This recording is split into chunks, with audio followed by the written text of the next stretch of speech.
Welcome back to Alice Talks Football, and recently I was asked the question, could Manchester United win the league next season? Well, as we know with Leicester City in 2016, anything is possible. Manchester United could win the league next season, but realistically I believe that Manchester City or Liverpool will win the league next season.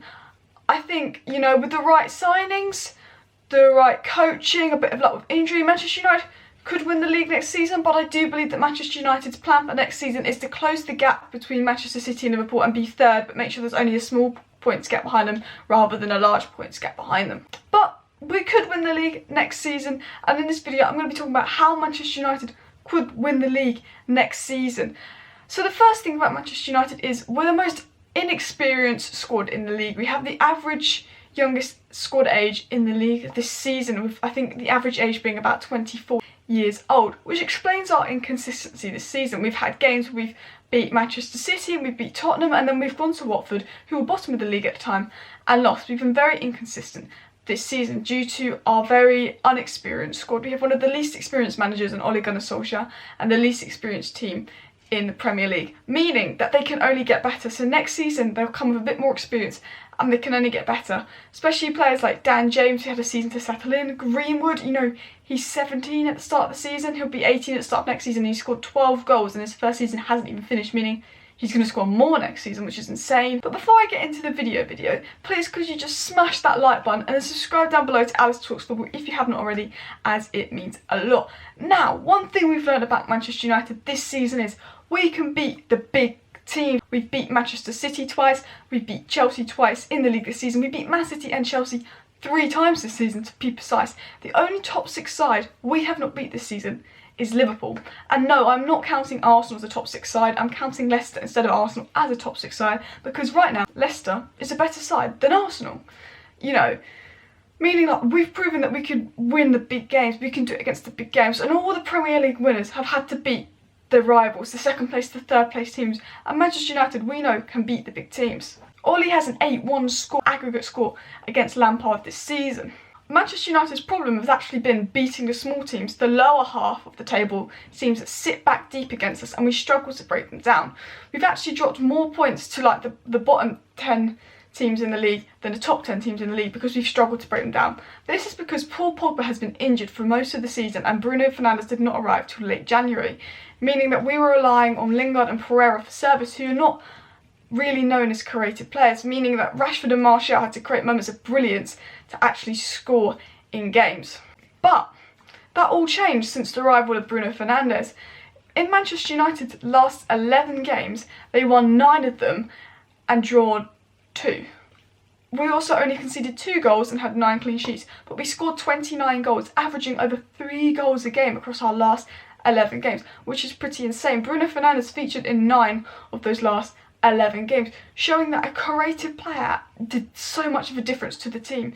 We can now break down teams, and I think with Manchester United, if we can actually beat the bottom half table teams, we would actually pick up so much more points that actually we would be in third. We'd be on a higher points tally than Leicester if we actually beat teams like Southampton, like Watford the first time, Bournemouth, teams we should have beaten. And with the arrival of Bruno Fernandes, it showed that actually now we're starting to break down lower table teams. You've also got to remember, in our last 11 games, we have not had Paul Pogba or Marcus Rashford, which some regard as our 2 best players. So we've got Martial and Bruno, but we're missing Pogba and Rashford. So we've only got half of our power in those last 11 games, which we did so well in. Bruno and Pogba have not played together. Bruno and Rashford have not played together. So with Rashford and Pogba coming into this team that's already on a brilliant run before the Corona break, shows that we can only get stronger. In the Manchester City game, where we beat Man City 2-0, we did not have Pogba or Rashford. Now here is what I believe is Manchester United's strongest team when all fit. Now you could argue Greenwood in for James.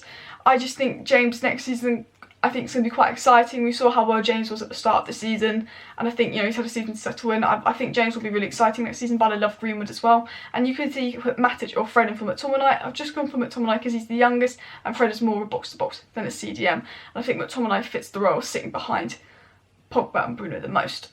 Now when we look at that team, that is a solid top 4 team. I'd say that's the third best team in the Premier League when we look at that team. It really needs a good right wing, a CDM and maybe a centre-back to be the best team in the league. You know, Sancho and Ndidi and Koulibaly, and you could say that's the best team in the league.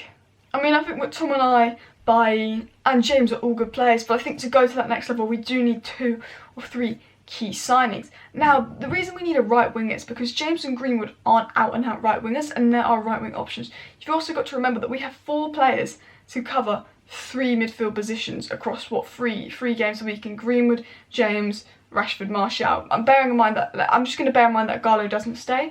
I'm just saying we have those 4 players to cover 3 positions, meaning there's a high chance that one will get injured. We can't rotate as much and stuff, so we definitely need a right winger, an out and out right winger, and Jadon Sancho would definitely improve us, or at least another attacker for depth if we seriously want to contend. Because obviously, if we get injured, as we've seen with an injury to Martial and an injury to Rashford, our season does change quite a lot. I also believe that we would need a CDM, maybe an Ndidi-like CDM. Although I love McTominay, he's actually my favourite player. I've never seen him play as a lone CDM, so I don't know if he can be that shield, you know, that shield in front of the defence, playing as a lone CDM, because he always plays in a CDM with Pogba or CDM with Fred. I'm not really sure. And, you know, I'm happy with Bailly, but he's got an injury record. I think the defence is a solid defence. I think Aaron Wan-Bissaka, David De Gea, Harry Maguire, Paul Pogba, Bruno Fernandes, Marcus Rashford and Anthony Martial are Premier League winning standard, in my opinion, and that is 7 out of the 11 players on the team that I believe are Premier League winning standard. I think that Shaw can do the job. I think Lindelof, Bailly can do the job. You know, I think the right wing spot is where we need a little bit more improvement, but then James can only get better. Greenwood can only get better. So far we've learned that Manchester United, when all fit, probably have the 3rd best squad in the league. Be probably 2 to 3 signings of being a top tier level squad. We have a solid defence that can do the job. We have quite a few midfield options actually. We can have Fred, McTominay and Matic all in that role behind Bruno and Pogba. Now, we have a midfield of Pogba and Bruno Fernandes, which you could arguably say is the best midfield in the league. We've got I think we have got one of the best defences in the league. It's just the attack that needs depth. And one thing we know about our attack is they score goals. This season, Marcus Rashford and Anthony Martial have combined 35 goals in all competitions, bearing in mind both of them have missed over 2 months through injury. And the way they were going, they were probably going to get 50 goals combined, which is pretty insane. One of the best duos in the league, especially considering that Manchester United, in terms of chances created for their forwards, are actually at the bottom half of the table. So when they play with Bruno and Pogba behind them, bear in mind most of the time they've played with Pereira and Lingard behind them, but imagine Bruno and Pogba behind them actually creating lots of chances for them, and they have the potential to be 60 goals a season, between the 2 of them obviously. But they have the potential to score so many more goals if they get more and more service provided for them, showing that we could have a lethal world-class attack. So even if we don't sign any new signings, when I look at that squad, if we stay fit, it's still the 3rd best squad in the league.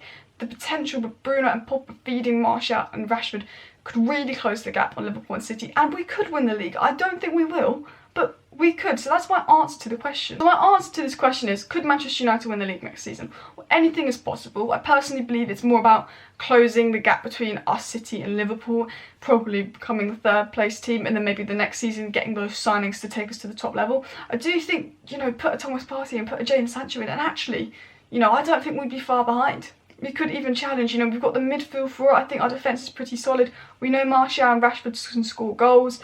It's all about a little bit of luck, staying fit, the right tactics, the right coaching. But that concludes today's video. I hope you enjoyed today's video. If you haven't already, smash that like button, subscribe down to Alice Talks Football, hit that bell notification on if you're new so you never miss an upload from me. I upload daily Manchester United related content. If you have any questions that you want me to answer in like a video kind of format like this, let me know in the comment section down below. Any video suggestions, let me know down below. Thank you for watching, and I'll see you next time.